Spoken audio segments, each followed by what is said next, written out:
Hello friends, आपका उत्तम math classes में स्वागत है। आज हम पढ़ने वाले हैं प्रश्नावली 7 यानी कि निर्देशांक ज्यामिति। यह प्रश्नावली 8 अंक की है। इसके अंदर हम कुछ इसके महत्वपूर्ण सूत्र पढ़ेंगे निर्देशांक ज्यामिति के। नंबर 1 सूत्र है इसका, दो बिंदु a x1 y1 व b x2 y2 के बीच की दूरी का सूत्र ए बी बराबर under root x1 minus x2 का whole square plus y1 minus y2 का होल स्क्वायर। ध्यान रखो, पहली में से पहली घटाओ यानी कि x1 माइनस x2, दूसरी में से दूसरी घटाओ यानी कि y1 माइनस y2। मूल बिंदु के निर्देशांक यानी कि मूल बिंदु O के निर्देशांक 0 0 होते हैं, यानी कि मूल बिंदु O के निर्देशांक क्या होते हैं, 0 0 होते हैं।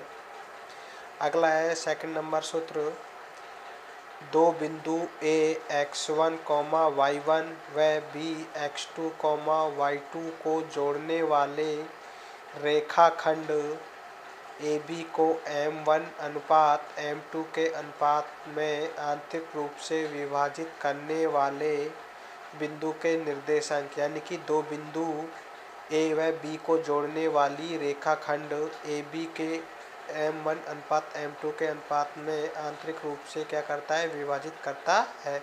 तो इस बिंदु के क्या है, हमें निर्देशांक किस प्रकार ज्ञात करने। तो इसका सूत्र होता है x बराबर m1 x2 plus m2 x1 बटे m1 प्लस m2, दूसरा होता है y ज्ञात करने के लिए y बराबर m1 y2 plus m2 y1 बटे m1 प्लस m2। तो इससे हमें क्या करते हैं, यानी कि दो बिंदु A व B को जोड़ने वाले रेखाखंड AB को m1 अनुपात m2 में विभाजित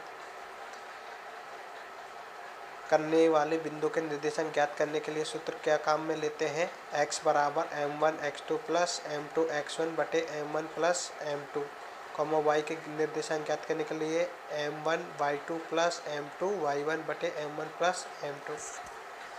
जरा ध्यान देना जी, प्रश्न में अनुपात शब्द लिखेगा यानी कि किसी प्रश्न में अनुपात शब्द लिखेगा तो उसमें पक्का है कौन सा सूत्र लगेगा, उसमें लगेगा m1 x2 plus m2 x1 बटे m1 प्लस m2।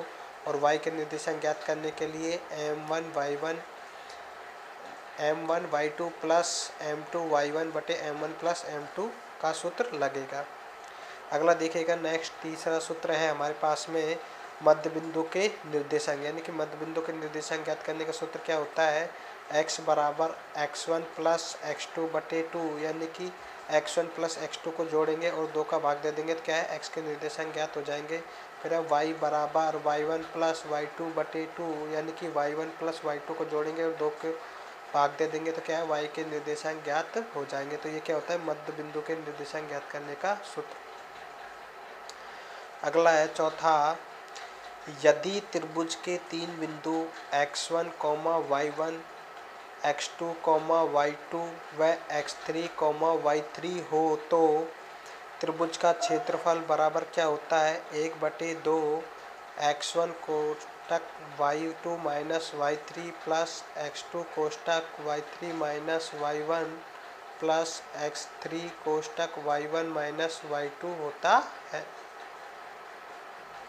तो फिर से देखिएगा, त्रिभुज का क्षेत्रफल ज्ञात करने का सूत्र क्या होता है, त्रिभुज का क्षेत्रफल ज्ञात करने का सूत्र होता है 1/2 कोष्टक x1 कोष्टक y2 minus y3 plus x2 कोष्टक y3 minus y1 plus x3 कोष्टक y1 minus y2 कोष्टक बंद। आगे देखिएगा, नोट के अंदर, यदि तीनों बिंदु संरेख हो तो त्रिभुज का क्षेत्रफल शून्य लेंगे, यानी किसी प्रश्न के अंदर क्या है, तीनों बिंदु संरेख हो तो त्रिभुज का क्षेत्रफल क्या लेके चलेंगे, बराबर में शून्य लेके चलेंगे। अगला नेक्स्ट सेकंड है, यदि किसी प्रश्न में अनुपात पूछे तो के अनुपात 1 लेके चलेंगे। तो इसका क्या है, ये सर्किल है, इसके अंदर क्या होता है, जब तीन बिंदु संरेख हो तो उसमें क्या है, त्रिभुज का क्षेत्रफल ज्ञात करने के लिए जैसे एक के बाद 2, 2 के बाद 3, इस प्रकार क्या है, सर्किल चलता रहता है। तो देख लीजिएगा फ्रेंड फिर से ये सारे सूत्र, काफ़ी अच्छे सूत्र इस प्रश्न वाले के। तो हमें क्या है, इस प्रत्येक सूत्र को लिख लिख के याद करना है और बार बार लिख लिख के याद करना है, जिससे अच्छे से याद हो जाए। ये काफ़ी अच्छी प्रश्न वाली है, 8 अंक की प्रश्न वाली है। तो ये सूत्र को आप आराम से लिख सकते हैं और याद कर सकते हैं। फ्रेंड्स, आपको ये वीडियो कैसा लगा? अगर यदि वीडियो अच्छा लगा हो तो हमें कमेंट कीजिएगा या फिर कमेंट के अंदर यस लिख के भेजिएगा।